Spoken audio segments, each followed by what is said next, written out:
الشيطان الرجيم بسم الله الرحمن الرحيم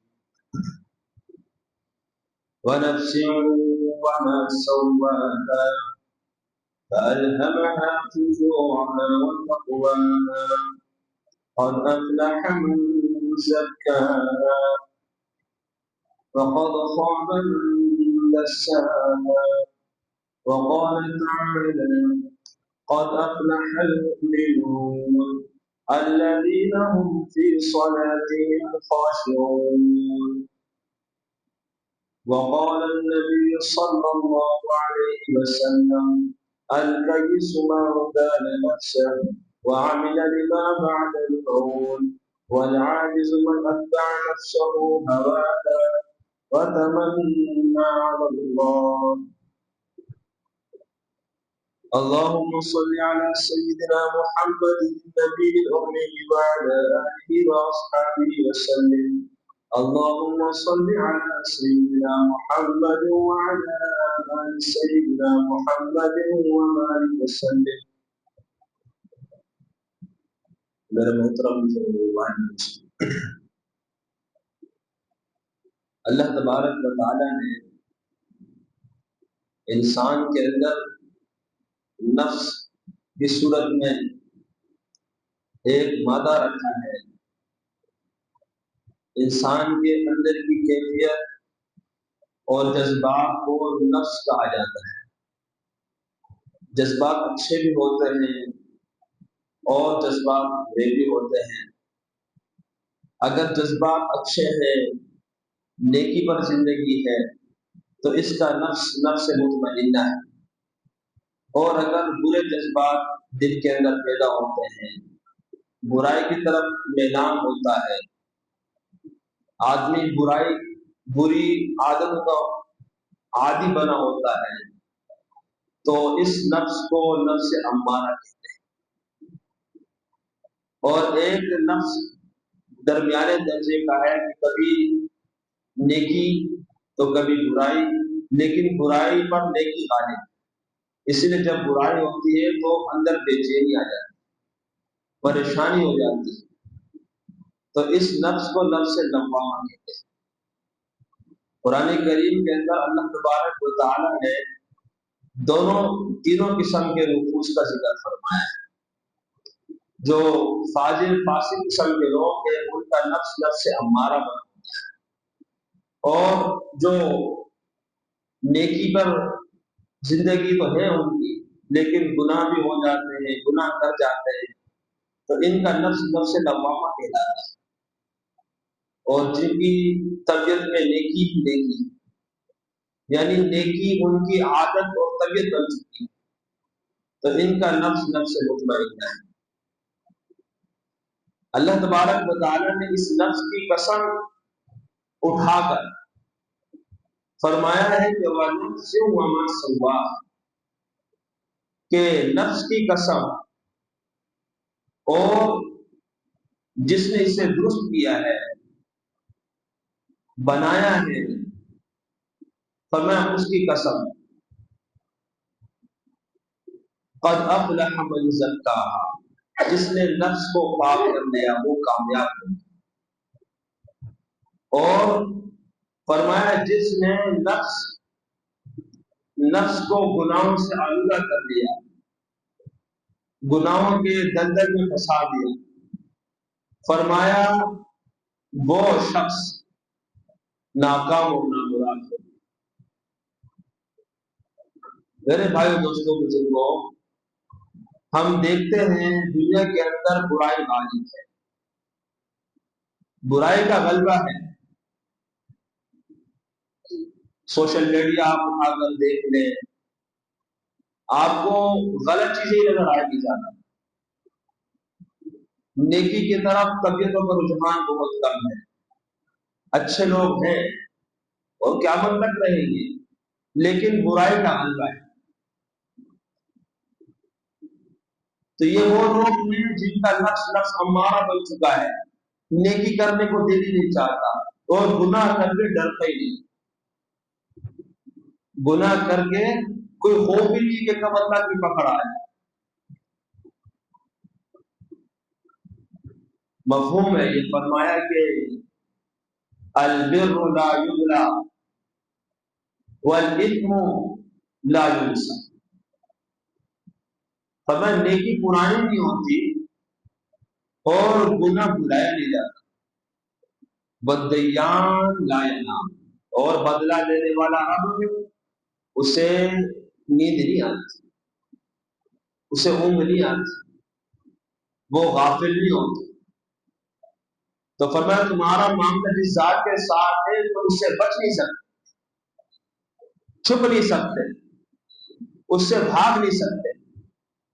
یا معشر الجن والانس ان استطعتم ان تنفذوا من اقطار السماوات والارض فانفذوا لا تنفذون الا بسلطان۔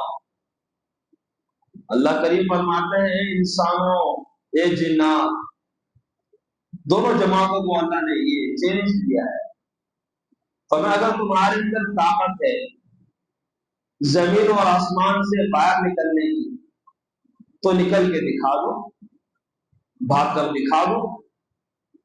فرمایا مضبوط سہارے، مضبوط طاقت کے بغیر تم کہیں نہیں جا سکتے، جو تمہارے پاس ہے ہی نہیں، جو تمہارے پاس ہے ہی نہیں۔ تو میرے بھائی دوستوں بزرگوں، اللہ سے کوئی بچ نہیں سکتا۔ یہ دنیا کی زندگی امتحان کی جگہ ہے، یہ دار الامتحان ہے، یہ مار کا امتحان ہے، یہ میدان امتحان ہے۔ یہاں نیکی اور بدی کا آپس میں مقابلہ ہے، شیطان اور نفس انسان کا دشمن ہے۔ ہاں اگر طبیعت کے اندر نیکی آ گئی اور اس نفس کو قابو کر لیا تو پھر شیطان بے شک انسان کے سامنے کمزور پڑ جاتا ہے۔ اللہ نے شیطان کو یہ اختیار ضرور دیا ہے کہ وہ انسان کے رگوں کے اندر دوڑنے کی صلاحیت رکھتا ہے، انسان کے جسم کے اندر گھسنے کی صلاحیت رکھتا ہے، لیکن انسان کے سامنے شیطان، اگر انسان صحیح معنی میں انسان بن جائے تو شیطان انسان کے سامنے بے بس اور کمزور ہو جاتا ہے۔ ان کید الشیطان کان ضعیفا، اللہ تبارک و تعالیٰ قرآن میں فرماتے ہیں کہ شیطان کی تدبیریں کمزور، اس کے سارے منصوبے کمزور، اس کے سارے داؤ پیش کمزور۔ اگر تو نے اللہ کا سہارا لے لیا، انه ليس له سلطان على الذين امنوا وعلى ربهم يتوكلون، اللہ کریم فرماتے ہیں کہ اس کا زور نہیں چلتا پھر ایمان والوں پر جن کا بھروسہ رب پر ہوتا ہے، رب رحمان پر ہوتا ہے، اللہ کی قدرت، اللہ کی طاقت پر ایمان، اللہ کی طرف رجوع، اللہ پر توکل، اللہ پر بھروسہ، اللہ پر یقین، اللہ پر اعتماد۔ فرمایا شیطان اور ان کا شیطان کہیں پر کوئی زور نہیں چلتا، کن پر زور چلتا ہے؟ اگلی آیت میں اللہ کریم فرماتے ہیں انما سلطانه على الذين يتولونه والذين هم به مشركون، اس کا زور تو ان پر چلتا ہے جو اس سے یارانہ بنا لیتے ہیں، جو اس سے یارانہ قائم کر لیتے ہیں، دوستی قائم کر لیتے ہیں، بس اس کی ہاں میں ہاں، اللہ کی چاہت، اللہ کی منشا اس کی کوئی پرواہ نہیں، اس کی کوئی فکر نہیں۔ فرمایا ایسوں پر شیطان چھا جاتا ہے، مشرکوں پر چھا جاتا ہے۔ مشرک کون؟ جو اللہ سے امیدیں وابستہ کرنے کے بجائے غیر سے کرے، پھر غیر چاہے اللہ کا ولی ہو یا کوئی بھی ہو، وہ مشرک۔ فرمایا مشرکوں کو شیطان اپنے داؤ پہ پھنسا دیتا ہے، پھر ان سے وہ کرواتا ہے کہ اللہ کی بارگاہ سے اپنے ساتھ، اپنے جس طرح خود محروم انہیں بھی محروم کر دیتا ہے۔ تو میرے بھائی دوستوں بزرگوں، آج کا موضوع اسی نفس کے حوالے سے ہے، اس کے تزکیے کے حوالے سے کہ ہمیں بھی غور کرنا چاہیے کہ ہماری زندگی میں نیکی غالب ہے یا برائی غالب ہے۔ اگر موت آ جاتی ہے ہماری پوزیشن کیا ہے؟ اللہ ہم سے راضی ہے ناراض ہے؟ جب ہم موبائل چلا رہے ہوتے ہیں، رات کی تاریکی میں ہوتے ہیں، یہ دھیان بھی آتا ہے کہ اللہ ہمیں دیکھ رہا ہے، کوئی غلط حرکت نہ ہو جائے۔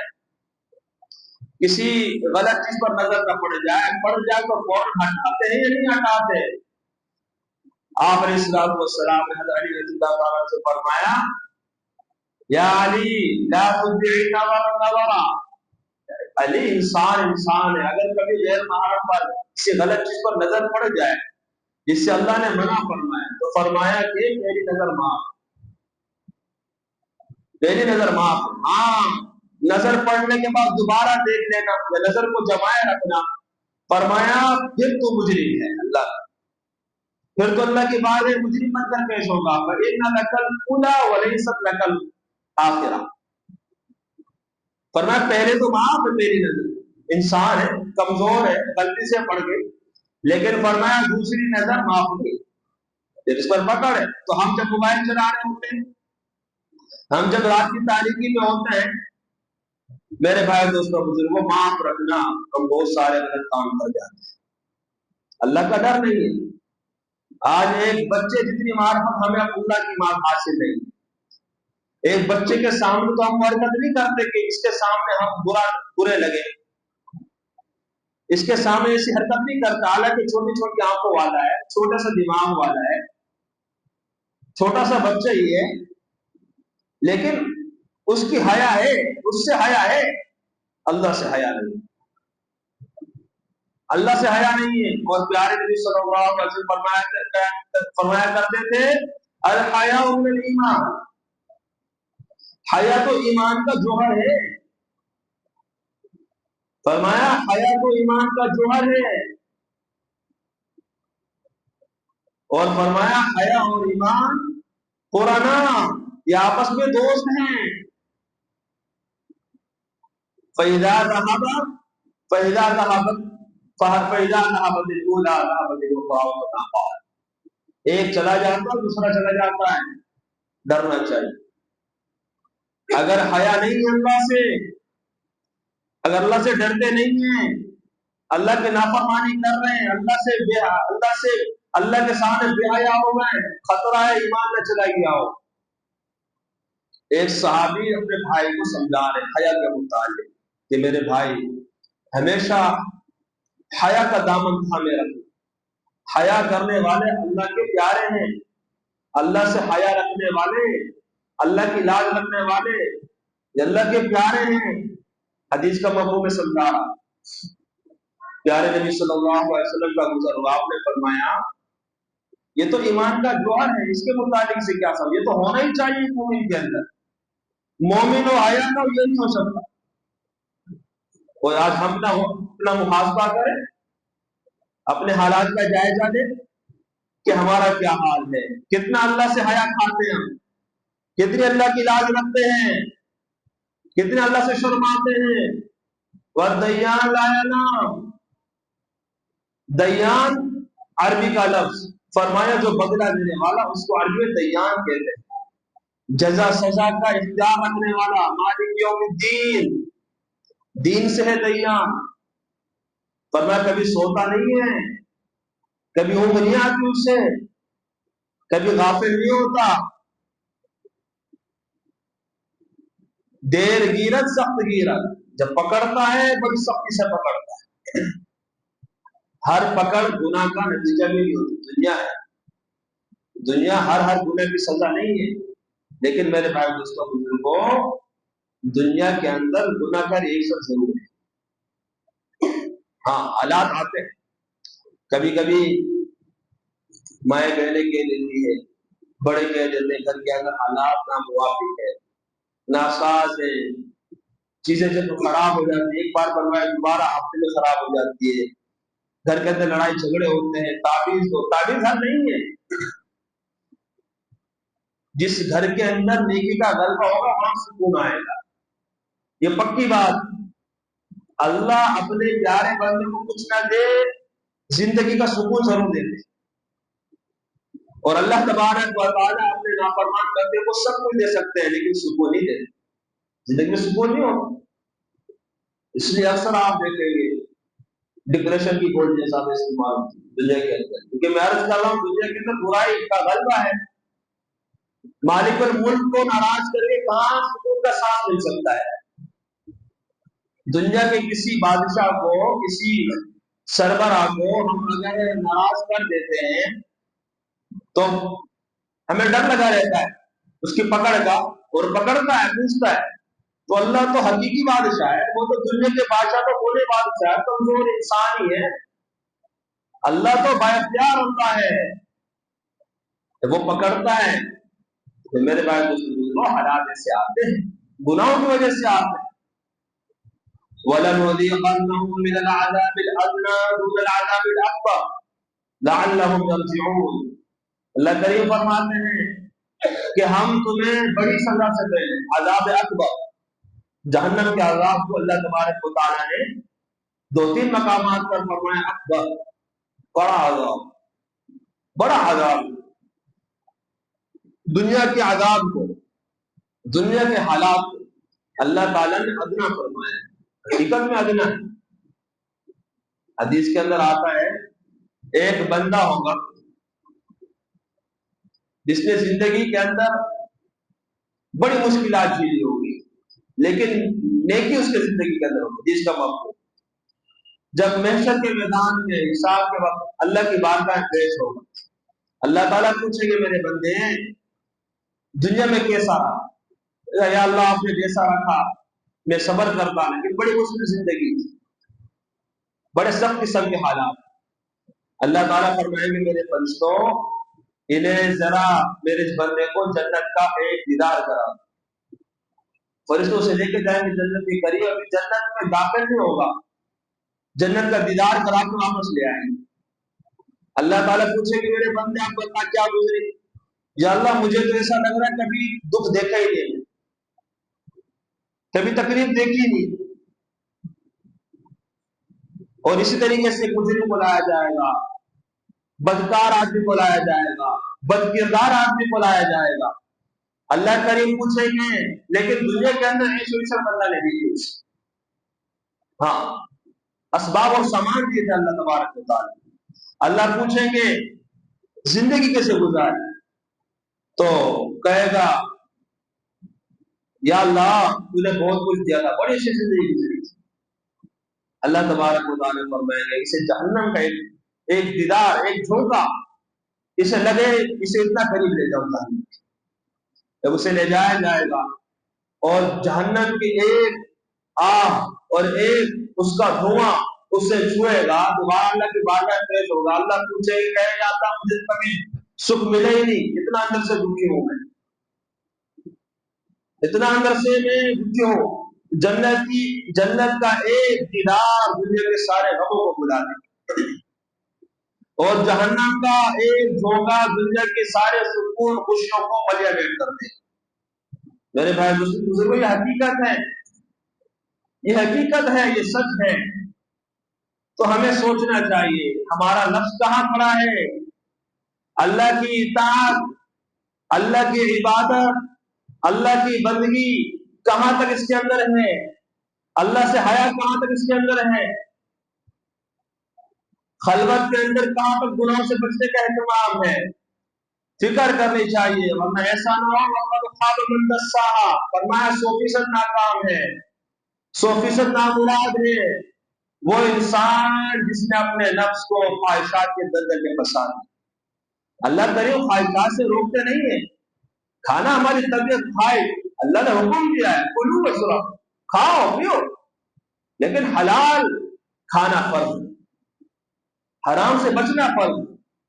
نفسانی خواہشات پوری کرو لیکن اللہ کے حکم کے مطابق کرو، تو وہی خواہشات پوری کرنا عبادت ہے، وہی اپنی جائز خواہشات، نفسانی خواہشات پوری کرنا عبادت بن جاتی ہے۔ وہ ایک یہودی نے کہا نا حضرت علی رضی اللہ عنہ سے کہ تمہاری عبادت کا وقت کون سا ہے؟ تو کہنے لگے، فرمایا کہ ہماری تو دن رات عبادت میں گزرتے ہیں، وہ حیران ہوا، کھاتے بھی ہو، تقاضا بھی ہوتا ہے، دنیاوی کام کاج بھی ہے، تم کہتے ہو کہ ساری ہماری دن رات ہے وہ عبادت میں؟ فرمایا ہاں ہم ہر کام کرتے ہیں پیغمبر آخر زمان صلی اللہ علیہ وسلم کے طریقے کے مطابق، ہم ان کو دیکھ کر کرتے ہیں، اور اللہ کریم نے فرمایا لقد کان لکم فی رسول اللہ اسوۃ حسنہ، اور اللہ کریم نے فرمایا قل ان کنتم تحبون اللہ فاتبعونی یحببکم اللہ، فرمایا اگر اللہ سے محبت کرتے ہو، اس میں سچے ہو، تو حضرت محمد مصطفیٰ صلی اللہ علیہ وسلم کی اتباع، ان کی اطاعت کرو، اللہ تم سے پیار کرنے کا، تم اللہ سے پیار کرو، تمہارے اندر اتنی طاقت نہیں اللہ کی شان کے مطابق، اللہ فرما رہے اللہ میں تم سے پیار کر لوں گا۔ یہ وہ ہستی ہے حضرت محمد مصطفیٰ صلی اللہ علیہ وسلم جن کی اتباع سے، جن کی اطاعت سے 100% اللہ راضی ہوتے ہیں۔ میرے بھائی دوستوں بزرگوں، خواہشات شریعت روکتی نہیں ہے، لیکن خواہشات رسول اللہ صلی اللہ علیہ وسلم کی سنت کے مطابق ہو، گھر میں ایسے کام نہ ہو جس سے اللہ ناراض ہوتا ہے، ورنہ نفس ہمارا بن جائے گا۔ ان النفس لامارۃ بالسوء الا ما رحم ربی، نفس ہمارا آج دنیا میں بہت زیادہ گناہوں کی طرف رجحان زیادہ ہے۔ اس دور کے اندر، پرفتن دور کے اندر، گناہوں سے بچنا، بچ کر زندگی گزارنا، فرائض واجبات کا اہتمام ہے، گناہوں سے بچتا ہے۔ یہ بندہ اللہ کا ولی ہے، 100% اللہ کا ولی ہے، لیکن ایک بندہ ہے نفلی عبادت تو بہت کر رہا ہے لیکن گناہوں سے بچنے کا اہتمام نہیں، آنکھوں کو آرام سے نہیں بچاتا، کانوں کو آرام سے نہیں بچاتا، زبان سے حرام بولتا ہے۔ تو میرے بھائی دوستوں بزرگوں، یہ نمازی تو ہو سکتا ہے، یہ حاجی تو ہو سکتا ہے، اسے دوسرے کا بات تو مل سکتی ہے، اللہ کا ولی بھی ہو سکتا ہے۔ یہ یاد رکھیں، اللہ کی ولایت کے لیے ضروری ہے تقوی، نفس کا تزکیہ۔ قد افلح من زکاہا، نفس کو پاک کر لو، گناہوں سے پاک کر لو، اللہ کے نافرمانی سے پاک کر لو، اللہ ہمیشہ والے کامیاب تمہارا مقدر بنا دے۔ قد افلح، یہ اللہ کا کریم کا وعدہ ہے، یہ قرآن کریم میں اللہ کا وعدہ ہے۔ قد افلح من زکاہا وقد خاب من دساہا۔ اب میرے بھائی دوستوں بزرگوں، نفس کیسے پاک ہوگا؟ میں نے عرض کیا اللہ کے رسول صلی اللہ علیہ وسلم کے طریقے کے مطابق زندگی آئے، ان کی تعلیمات کی روشنی میں ہم کھائے بھی تو ان کے طریقے کے مطابق، کمائے بھی تو ان کے طریقے کے مطابق، اور زندگی کے اندر دوسرے کام بھی کرے تو ان کے طریقے کے مطابق۔ اس سے ہمارے نفس کا تزکیہ ہوگا، نفس پاک ہوگا، گناہوں سے پاک ہوگا، تقوی والی دولت سے آراستہ پیراستہ ہو جائے گا نفس۔ ان اکرمکم عند اللہ اتقاکم، فرمایا باعزت ہمارے ہاں متقی، عزت والا کون؟ ان اللہ لا ينظر الى صوركم واموالكم ولكن ينظر الى قلوبكم واعمالكم، اللہ نہ چہروں کو دیکھتا ہے کون کتنا خوبصورت، کون کتنی اونچی حسب نسب والا ہے، کون کس خاندان سے ہے، نہ فرمایا کہ بے دولت کو دیکھتا ہے، مال و دولت کو دیکھتا ہے، اللہ تو دلوں کو دیکھتا ہے۔ اللہ کریم تو دلوں کو دیکھتا ہے کہ دل کے اندر اللہ کا خوف کتنا ہے، کتنا اللہ سے ڈرنے والا ہے۔ تو میرے بھائی دوستوں بزرگوں، نفس کا تزکیہ کرنے ہم، ایک تو یہی طریقہ ہے، اور دوسرا آخرت کا خوف، آخرت کی فکر، یہ انسان کو صحیح معنی میں انسان بنا دیتا۔ دیکھو، روشنی میں، اجالے میں، بازار میں، محفل میں، مجلس میں ہم گناہ سے بچ سکتے ہیں، لیکن رات کی تاریکی میں اور جنگل اور بیابان میں اور ایسی جگہوں میں جہاں کوئی دیکھنے والا نہ ہو، وہاں گناہوں سے بچنے کے لیے ایک ہی چیز آخرت کا خوف، آخرت کی فکر، اللہ کا ڈر، یہی چیز حضرات صحابہ کرام رضوان اللہ علیہم کے پاس ہے۔ آخرت کی فکر، آخرت سے ڈرنے والے اتنے کہ ہم تصور نہیں کر سکتے۔ ذرا سی دل کی حالت میں تبدیلی آئے، دیکھا دنیا کی طرف بڑھ رہا ہے تو روتے ہوئے اللہ کے رسول کے پاس جا رہے ہیں، منافق ہو گیا، علاج کرے میرا۔ کیوں کیا ہو گیا؟ فرمایا آپ کے پاس ہو تو ایمان کی کیفیت کچھ اور ہوتی ہے، گھر میں ہوتا ہوں گھر والوں سے دل لگی ہو جاتی ہے، آخرت سے غفلت ہو جاتی ہے۔ آپ نے فرمایا حنظلہ ہر وقت ایک حال میں نہیں ہو سکتا، اگر ایسا ہو تو فرشتوں سے مسافہ کرنے لگ جائے، کبھی ایک حالت کبھی دوسری حالت، اس سے پریشان نہ ہونا۔ تو اتنا آخرت کی فکر، اتنا اللہ کا خوف۔ ابوبکر صدیق رضی اللہ تعالیٰ عنہ اپنی زبان مبارک پکڑ کر ملامت کر رہے تھے، حدیث کے اندر آتا ہے، صحابہ کرام نے دیکھا کچھ بول رہے ہیں صحیح کہہ نہیں پا رہے، کیا کہہ رہے؟ ظاہر ہے زبان جب ہاتھ پہ ہو گیا زبان چلتی صحیح نہیں، رو رہے ہیں اور کچھ ملامت کر رہے ہیں۔ نظر پڑ گئی صحابہ کرام کیا ہے، حضرت یہ کیا کر رہے ہیں، کیوں تکلیف دے رہے ہیں اپنا، کیا ملامت کر رہے ہیں؟ فرمایا کہ زبان کو کہہ رہا ہوں کہ زبان مجھے ہلاکت میں نہ ڈال دینا، اللہ کے سامنے مجھے رسوا نہ کر دینا، سنبھل کے چلنا، اللہ کو ناراض نہ کرنا۔ یہ وہ ہستی ہے جن کے 100% جنتی ہونا 100% ہے، اور 20 مرتبہ اللہ کے رسول صلی اللہ علیہ وسلم نے فرمایا ابو بکر جنتی ہو، ابو بکر میرے رفیق دوست ہو رضی اللہ تعالی عنہ وارضہ۔ کیا کیا القابات آپ کو نہیں ملے، لیکن اللہ کا خوف، آخرت کی فکر، یہی چیز تھی کہ نفس کا تزکیہ ہو چکا ہے۔ اور تیسری چیز میرے بھائی دوستوں بزرگوں، خاص کر اپنے بارے میں تو ہو لیکن خاص کر اولاد کے بارے میں برے ماحول سے بچانا، اچھا ماحول انہیں فراہم کرنا، اچھا ماحول انہیں دینا، برے ماحول سے انہیں بچانا، کیونکہ نیکی اور برائی کا اثر بہت زیادہ ہے۔ یاد رکھنا میرے بھائی دوستوں بزرگوں، نیکی کا بھی اثر ہے، برائی کا بھی اثر ہے۔ نیک لوگوں کی صحبت انسان پر اثر انداز ہوتی ہے، برے لوگوں کی صحبت انسان پر اثر انداز ہوتی ہے۔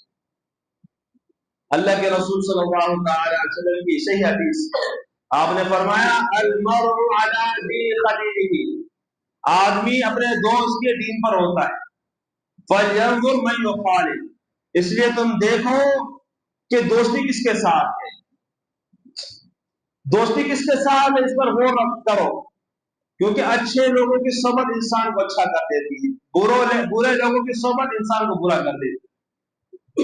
تو تزکیے کے لیے ضروری ہے صحبت، خاص کر اولاد، پھر بعد میں رونا ہوتا ہے اور کہتے ہیں اولاد نافرمان ہو گئی، اس میں اولاد کا قصور ہے تو ہے، لیکن من ماں باپ کا یہ قصور ہے کہ ماں باپ نے ان کی تربیت صحیح نہیں، جہاں ان کے لیے خوراک پوشاک کا انتظام کرتے میرے بھائی دوستوں بزرگوں، اس سے زیادہ ضروری ہے، اس سے زیادہ ضروری ہے ہم ان کی نیکی کی فکر کریں، ان کے ماحول کی فکر کریں، ان اچھی صحبت دیں، تاکہ وہ دنیا میں بھی ہمارے لیے آنکھوں کی ٹھنڈک بنے اور آخرت میں بھی ان کی وجہ سے ہم اللہ کی گنتی بنائیں۔ جس طرح ہماری اپنی اصلاح ہم پر فرض ہے، اولاد کی اصلاح بھی فرض ہے۔ تو یہ چند صورت ہے میرے بھائی دوستوں بزرگوں تزکیے کے لیے، کہ اس طرح نفس کا تزکیہ ہو تاکہ زندگی کے اندر سکون آ جائے، اللہ راضی ہو جائے، اللہ کے سامنے ہم سرخرو ہو جائے، اللہ ہمیں کامیابی کا سرٹیفکیٹ دے دے۔ اللہ تبارک و تعالیٰ ہم سب کو کئی باتوں پر غور و فکر کرنے اور عمل کرنے کی توفیق نصیب فرمائے۔ وآخر دعوانا الحمدللہ رب العالمین۔